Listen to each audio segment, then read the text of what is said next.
اب جیسے کہ مثال کے طور پر ماتم، اب ماتم جو لوگ کرتے ہیں، قرآن میں کیا کہتا ہے دوسرے پارے کے اندر، ولا تقولوا لمن يقتل في سبيل الله اموات بل احياء ولكن لا تشعرون، جو اللہ کے راستے میں مارے جاتے ہیں ان کو مردار مت کہو بلکہ زندہ ہیں۔ زندہ لوگوں کے اس میں بھی ماتم کیسے کر سکتے ہیں اللہ یرحم؟ اور ان الذين قالوا ربنا الله ثم استقاموا تتنزل على الملائکہ الا تخافوا ولا تحزنوا وابشروا تو رسول پاک صلی اللہ علیہ وآلہ وسلم جناب حمزہ پہ روئے تھے نا، ان کو پتا تھا کہ حمزہ جنت میں ہے، لیکن وہ روئے تھے حمزہ پر، اور دوسروں کو بھی رغبت دی تھی حمزہ پہ رو، ٹھیک ہے نا۔ تو اس کا مطلب یہ نہیں ہے آپ اگر ایک شخص مثلا پیغمبر دنیا سے چلے گئے، کسی کو شک تو نہیں کہ پیغمبر جب دنیا سے گئے تھے کہ وہ جنت گئے ہیں، ٹھیک ہے نا، پھر بھی ان کے اہل بیت رو رہے تھے، ان کے صحابہ رو رہے تھے، ٹھیک ہے نا۔ یہ غم تو ہوتا ہے نا انسان کو، یہ تو فطری چیز ہے۔ پیغمبر زندہ بھی ہے اور رسول اللہ صلی اللہ علیہ وسلم جنت بھی گئے۔ ہم تو یہ اس لیے تو نہیں روتے کہ وہ نستجیر باللہ وہ مشکل میں ہے، نہیں، وہ جنت میں۔ لیکن صحابہ کس لیے روئے تھے؟ صحابہ کس لیے انہوں نے ان کو غم ہوا تھا اہل بیت علیہ السلام کو رسول پاک صلی اللہ علیہ وسلم کی وفات پر، اسی بات پر ان کی کہ وہ گئے ہیں، یہ سب یتیم بنے۔ اہل بیت طاہرین علیہ السلام سے ہم محبت کرتے ہیں، ان سے محبت کرنا یہ ایمان ہے، ایمان ہی یہ ان سے محبت کرنا اللہ نے قرآن میں واجب کیا ہے۔ لا اسألکم علیہ اجرا الا المودۃ فی القربى، المودۃ فی القربى۔ اور اہل بیت علیہ السلام کو یہود و نصارا نے نہیں مارا، کسی اور طبقے نے نہیں مارا، اسی امت نے، اسی صحابہ اور صحابہ کے بچوں نے، تابعین نے ان کو قتل کیا ہے، پانی تک نہیں دیا، شہید کیا۔ تو اس لیے ہم ان کی مصائب پر روتے ہیں، اور اہل بیت علیہ السلام نے حکم دیا ہے۔ اہل بیت طاہرین علیہ السلام کے ہاں سے ہمارے پاس احادیث بہت ہیں، امام حسین علیہ السلام کے غم میں اور بقیہ ائمہ علیہ السلام کے غم میں رونا چاہیے، ماتم کرنا چاہیے۔ سمجھ میں آئی نا بات آپ کو؟ صاحب یہ قرآن کی اس کی آپ تفسیر کر دو۔ قرآن نہیں کہہ رہا کہ ماتم نہ کرو، قرآن کہہ رہا ہے کہ ان کو مردہ نہ کہو، ان کو زندہ سمجھو، ٹھیک ہے نا، ان کو زندہ سمجھو۔ یہ تو نہیں کہہ رہا کہ تم غم رکھنے کا حق نہیں ہے، قرآن یہ تو نہیں کہہ رہا، وہ تو آپ کہہ رہے ہیں، وہ تو آپ فرما رہے ہیں نا۔ قرآن جو کہہ رہا ہے ہماری سر آنکھوں پر، قرآن فرماتا ہے کہ وہ زندہ ہے، ہمارا ایمان ہے کہ وہ زندہ ہے۔ قرآن تو یہ نہیں فرما کہ آپ ان پہ رو نا، قرآن تو نہیں کہہ رہا کہ ان کے ماتم نہ کرو، وہ تو آپ کہہ رہا نا، وہ تو آپ کا فتویٰ عصب کی وجہ سے۔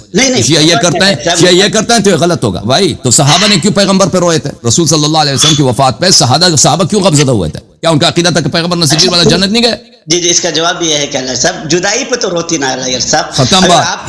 ہم بھی جدائی پہ روتے ہیں، غم پہ روتے ہیں، جس انداز میں وہ جدا ہوئے ہم سے، اہل بیت علیہ السلام جس انداز میں جدا ہوئے ہم اس پہ روتے ہیں، اور اہل بیت علیہ السلام نے اس کا حکم بھی دیا ہے۔ اور آج خوشی کا دن ہے، آج غم کے متعلق سوال نہیں کرتے۔ آج کا یہ ربیع الاول کے جو ایام ہیں یہ خوشی کا ایام ہے، یہ سرکار رسالت مآب صلی اللہ علیہ وسلم کی ولادت کے ایام۔ خوشی کے متعلق سوال کروں، ماتم کے متعلق محرم سے پہلے آ کے سوال کرنا۔ اس وقت بھی سوال کیا تھا آپ لوگوں نے، ہم نے بہت جواب دیے تھے۔ ہاں انا ہدیناہ السبیل اما شکیر و اما کفور، وہ آیت ہے نا، اس کا مطلب کیا اللہ صاحب؟ جیسے کہ اللہ تعالیٰ خود ہدایت دیتا ہے، تو اب اللہ نے پیغمبروں کو کیا وجہ بھیجا؟ انا ہدیناہ السبیل، تو بھائی خود اللہ تو ادھر نہیں آیا ہدایت کرنے کے لیے نا، اللہ نے ہدایت بھیجی ہے اپنے حبیب صلی اللہ علیہ وسلم کے ہاتھوں۔ انا ہدیناہ السبیل، ہم نے انسان کو راستہ دکھایا ہے، اما شاکرا و اما کفورا۔ اب اختیار انسان کے ہاتھ میں۔ اب اللہ نے بتایا کہ یہ ہدایت کا راستہ ہے اور یہ گناہ کا راستہ ہے۔ اب امتحان ہے، زندگی کا امتحان ہے، یا انسان شاکر رہے گا یا انسان ناشکر رہے گا اور کفر اور گناہ کا راستہ اختیار کرے گا۔ تو یہ اگر اللہ نے ہدایت دیا ہے، اللہ نے اس طرح ہدایت نہیں دی کہ ڈائریکٹلی وہ خود آ کے نبی اللہ نے ہم پہ شریعت ڈال دیا ہے، اللہ کو ہم نے دیکھا نہیں، اللہ نے مجھ سے بات بھی نہیں کیا۔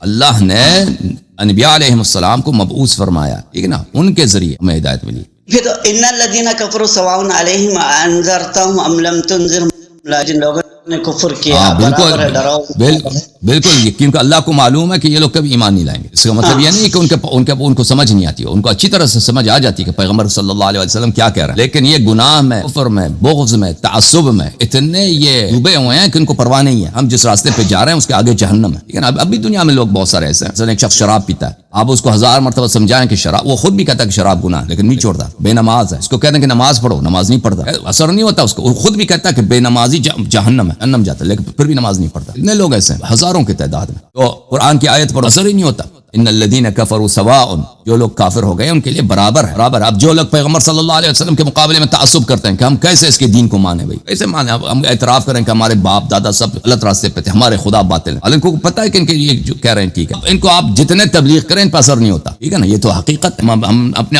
آنکھوں سے اپنی دنیا میں دیکھ رہے ہیں، اپنی زندگی میں اس کو روزانہ دیکھ رہے ہیں۔ وہ کہنے کا مطلب ہے کہ پھر تو اللہ رب العزت نے کیا وجہ ان الذين كفروا سواء عليهم انذرتهم ام لم تنذرهم لا يؤمنون. بے شک جن لوگوں نے کفر کیا آپ ان کو ڈراؤ نہیں ڈرائے ایمان نہیں لے آتے پھر تو ان کو نصیحت ہی کرنا. جیسے کہ ایک بکرے کو ذبح کر دیے اب اس کو پکارے تو بھی وہ نہیں آتا نا. اب جس طرح جاندار ہے تو اس کو پکارنے تو آتا ہے. اب انہوں اسی طرح پیغمبر علیہ الصلوۃ والسلام جتنے بھی ہے دیکھو آپ تو خود بتاتے ہیں کہ اہل بیت کو تو خود صحابہ نے قتل کیا اب یہاں تک ذبح کیا. اب اس کا مطلب یہ ہوا کہ جب اللہ پیغمبر آ کر ایمان میں کون داخل ہوا پھر تو کل صرف اہل بیت کے لیے تھے کیا نبی کریم صلی اللہ علیہ وسلم؟ نہیں ہم نہیں کہتے کہ صرف اہل بیت ایمان میں داخل ہوئے. ہم یہ نہیں کہتے. اس کا کیا تعلق ہے ان الذين كفروا سواء عليهم انذرتهم لم تنذرهم لا يؤمنون سے اس کا کیا تعلق ہے بھائی؟ آپ کو اب سوال کا وہ آیت جو پڑھی ہے اس سے کوئی تعلق ہی ہونا چاہیے نا بھائی. ایسے ہی سب کا ٹائم ضائع کرنا.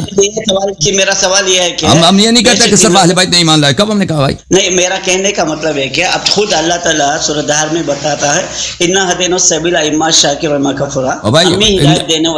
آپ شاید سمجھتے ہیں کہ ان دو آیتوں میں تضاد ہے. اللہ نے انسان کو اختیار دیا ہے. ابھی آپ جا کے شراب پینا چاہیں پی سکتے ہیں. ابھی آپ جا کے نا کسی کو گناہ کرنا چاہیں کوئی روکنے والا نہیں. آپ گناہ کر سکتے ہیں. جو لوگ کافر ہیں ان الذين كفروا سواء عليهم انذرتهم ام لم تنذرهم لا يؤمنون چاہے آپ ان کو ڈرائیں دھمکائیں ان کو انذار کریں ان پہ اثر نہیں ہوگا وہ ایمان نہیں لائیں گے. اس کا مطلب یہ نہیں کہ ان میں اختیار نہیں ہے. اگر چاہیں تو ایمان لا سکتے ہیں لیکن وہ نہیں لائیں گے. جیسے ایک آدمی شرابی ہے نا وہ اگر چاہے شراب کو ترک کر سکتا ہے. ایک آدمی بے نماز ہے چاہے تو نماز پڑھ سکتا ہے لیکن کبھی نہیں پڑھتا بدبختی کی وجہ سے. ان دو آیتوں میں کوئی تناقض نہیں ہے کوئی انکنسسٹنسی نہیں ہے. اللہ نے انا ہدیناہ السبیل اما شاکرا و اما کفورا ہم نے اس کو راستہ دکھایا ہے. وہ یا عاد کا راستہ گزارے گا شکر کا یا کفران کا معصیت کا راستہ انتخاب کرے گا. اور اس آیت میں کہ فرمایا کہ ان پہ آپ کی تبلیغ کے اثر نہیں ہوگی کبھی ایمان نہیں لائیں گے. اوکے اور آپ جو کہہ رہے ہیں نا ان الذين كفروا سواء عليهم انذرتهم لم تنذرهم لا يؤمنون آپ کے یہ آپ کے خلاف آیا جا رہی آپ کے نفع میں نہیں جا رہی. کیونکہ اللہ فرماتے ہیں کہ یہ کافر جو ہیں یہ کبھی ایمان نہیں لائیں گے. آپ تبلیغ بھی کریں. آیا جو کہاں نازل ہوئی مکے میں مکے والے سب مسلمان ہو گئے صحابہ بن گئے. اللہ نے تو کہا کہ کبھی ایمان نہیں لائیں گے. پتہ یہ چلا کہ مسلمان ہوئے تھے کبھی ایمان نہیں لائے. مسلمان تو انہوں نے زبردستی کلمہ تو پڑھا تھا لیکن ایمان کبھی نہیں لائے کیونکہ اللہ نے فرمایا تھا نبی صلی اللہ علیہ وسلم کے آخری ایام میں پورا جزیرۃ العرب مسلمان ہوا. مکے والے بھی مسلمان ہوئے تھے. اللہ کے قرآن فرما رہا ہے کہ یہ کبھی ایمان نہیں لائیں گے. پتہ چلا کہ آپ کے صحابہ کرام جو آپ شیعوں کو کہتے ہیں نا کہ منافق سمجھتے ہیں قرآن سے ثابت ہوا نا ظاہر میں تو مسلمان تھے لیکن ان کے دل میں ایمان نہیں تھا کیونکہ قرآن نے فرمایا تھا کہ کبھی ایمان نہیں لائے. اوکے اس میں معاویہ بھی آ جاتا ہے قاسم اس میں آ جاتا ہے. یہ تو آپ ہی خود بتائے تھے فاطمہ الزہرا سلام اللہ علیہ کا اس میں کہ امام حسن علیہ الصلوۃ والسلام پیدا ہونے سے پہلے ہی انہوں نے بتا دیا کہ ان کو قتل کرتے ہیں بول کے. اب اس میں قتل کرنے کا ہوتا ہے تو اس میں جن لوگوں نے قتل کیا ہے ان کا اس میں کیا قصور ہے؟ اللہ انہوں نے قتل کیا نا اگر اللہ کو پتہ ہے اللہ کو پتہ ہے کہ قابیل حابیل کو قتل کرے گا نا. اللہ کو پتہ ہے کہ قابیل حابیل کو قتل کرے گا. اللہ کو پتہ ہے اس میں قابیل کا قصور ہے یا نہیں ہے کہ اس نے قتل کیا. اللہ کو تو سب کچھ پتہ ہے بھائی. اللہ کو پتہ ہے کہ کون کافر ہوگا کون مسلمان ہوگا. اب آپ کہتے ہیں اس میں کیا قصور ہے اس کا؟ اللہ کو پتہ ہے کہ یہ اپنے اختیار کے ساتھ اپنے چوائس کے ساتھ یہ جا کر کسی کو قتل کرے گا. قابیل حابیل کو قتل کرے گا. یہ جبر توڑی ہے کہ ہم کہتے ہیں کہ وہ مجبور ہے. نہیں ہم نہیں کہتے کہ اللہ کا علم جبر کا سبب بنتا ہے. نہیں اللہ کا علم جبر کا سبب نہیں بنتا. اللہ تعالیٰ کو پتہ ہے کہ یہ فلان شخص جا کے شراب پیے گا. اب کہتے ہیں کہ بھائی جب اللہ کو پتہ ہے تو اس کا کیا قصور ہے؟ اس میں قصور ہے کہ وہ شراب پی رہا ہے نا. قصور یہی ہے. جن لوگوں فانطلق حتى غلام قتل وقال قتلت نفسا زكية بغير نفس لقد جئت شيئا نكرا. اب اس میں بھی یہ آیت میں بھی خضر علیہ السلام بھی تو ایک بچے کو قتل کرے نا. وہ اللہ کے حکم سے کر رہا ہے نا. وہ اپنے احکام پہ پابند ہے. ظاہری شریعت کے پابند نہیں ہے. اللہ کے حکم سے اللہ چاہے مثلا 2 سال ایک بچے کو موت دے دے. اللہ کو حق نہیں ہے. اللہ ہاں بالکل اللہ کے حکم سے اس نے اپنی ذاتی امور کی وجہ سے تو نہیں کیا کہ اپنی اس کی ذاتی خواہش تھی کوئی. اللہ کی جانب سے حکم ہے کہ اس بچے کو 2 سال کی عمر میں اس کو موت آنی چاہیے. ٹھیک ہے نا. اللہ کے فرشتے آئیں گے اس کو موت دیں گے 2 سال کی عمر میں. اب کہتے ہیں کہ اس میں گناہ ہوا. گناہ نہیں ہوا. یہاں پہ اللہ چاہتا ہے کہ ایک آدمی 70 سال کی عمر رہے ایک آدمی 5 سال کی عمر میں دنیا سے جائے. اللہ نے زندگی دی ہے. اللہ ہم سے مقروض نہیں ہے. اگر اس نے زندگی ہم سے لے لی تو اس نے ہم پہ ظلم کیا. زندگی اللہ کا دیا ہوا ہے. زندگی اللہ کا دیا ہوا. اللہ جب مصلحت دیکھے کہ مصلحت اس میں ہے کہ یہ شخص یہ غریب ہو یا یہ شخص فقیر ہو یا یہ شخص بیمار ہو یا یہ شخص اس کو موت آ جائے. اللہ اس کو فقر دے سکتا ہے بیماری دے سکتا ہے اس کو موت دے سکتا ہے. یہ ہم اللہ ہمارا مقروض توڑی ہے. اللہ پہ واجب ہے اس نے ہمیں ہر چیز دینی ہے. یہ اللہ کا احسان ہے. یہ ہمارا یہ کوئی حق نہیں ہے ہمارا. اللہ نے اگر ہمیں زندگی دی ہے یہ اللہ کی تفضل ہے. جب چاہے یہ لے لے. قرضہ نہیں ہے بھائی. میرا سوال اذا لقي غلاما فقتله وقال قتلت موسى علیہ السلام پوچھتے کیا تم نے قتل کر دیا نفسا زکیۃ بغیر نفس، یعنی بغیر کوئی اس کے. موسیٰ علیہ السلام خود خضر علیہ السلام کو بول رہے ہیں نا میں کئی کو ایسے بچے کو خطرہ، اللہ چاہے تو ان کی دعاؤں کے ذریعے سے بھی موت دے سکتا تھا نا. اللہ دے سکتا ہے، اللہ چاہے بہت کچھ کر سکتا ہے. اللہ شاید اس میں وہ مسئلت نہیں ہے. اللہ چاہے اسی تو طرح وہ امام مسئلہ. حسین علیہ السلام کو قتل ہونا تھا ہنگا.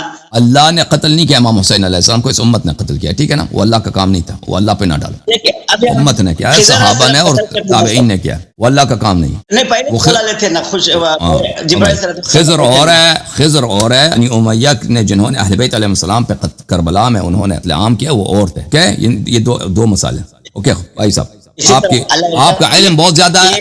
آپ دیکھو بھائی صاحب، آپ کا علم بہت زیادہ ہے. آپ جا کے نا وہ مستری صاحب ہے، مستری صاحب سے ہم نے بہت 5-6 سوال کے جواب دے دیا نا، کافی ہے. اب جا کے مستری سے دماغ جو ہے نا، اس کا دماغ، اس کو ذہنی ایکسرسائز کی ضرورت ہے. مستری کو بہت ضرورت ہے آپ کی. آپ یقین جانیں، آپ کو اس کے ذہن کو مالش دے دیں، تیل لگائیں، ایکسرسائز کرائیں، تاکہ اس کو بھی رشت آ جائے، اس کی بھی بڑھوتری ہو عقل کے لحاظ سے. اوکے، تھینک یو میرے بھائی. اللہ تعالیٰ آپ کو سلامتی دے. اللہ تعالیٰ آپ کو بہت ہی سلامتی دے.